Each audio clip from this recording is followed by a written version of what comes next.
Okay, hello. So it's Si here for Talk Ourselves Well Family. So I'm literally, if you can remember ages ago, I spoke about that up there being the bridge of mental health. So like this could be classed as being at the bottom as mental ill health. And the reason I'm down here today is because I want to talk to you about something that I posted earlier, which was in regard to toxic masculinity. And I think that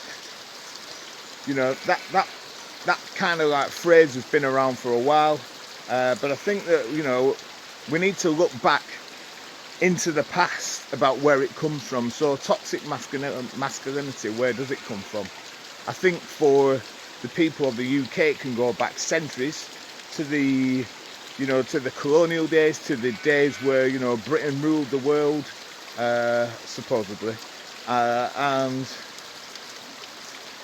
yeah, like even in the last 100 years, we've experienced two great world wars. Not great as in like they were really good things, because they weren't. They were absolutely fucking horrific, if we're being honest. But yeah, toxic masculinity. And I was thinking back, about my own heritage and stuff like that. And my granddad served in the Second World War. He signed up as a boy soldier, and he went to war as a boy, and he returned as a man.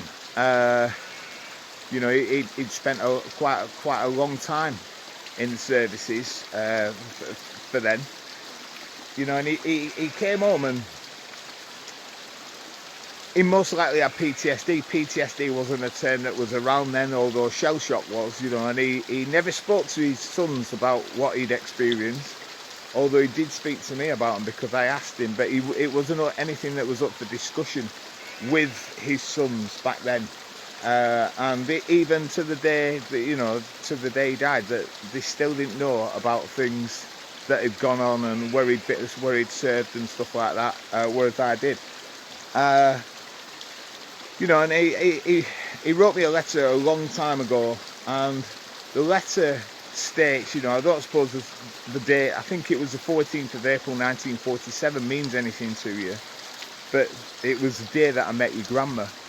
Now, him and my grandma got married, and they had 3 sons. And in this letter, he actually said, that in teaching the 3 boys to be civil human beings, she was also teaching him how to be a civil human being. By his own admission, he was a drinker, a womanizer, a gambler, a fighter. And he had a reputation of being a very, very hard bloke, and it's kind of that mentality, it's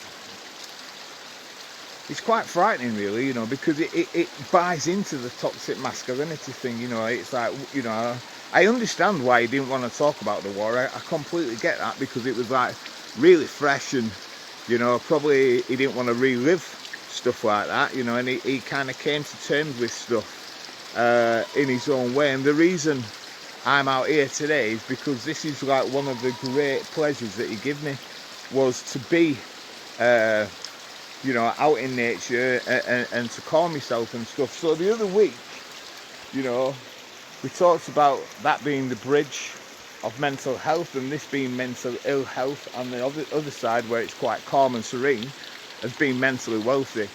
And I think that that's really important in regard to toxic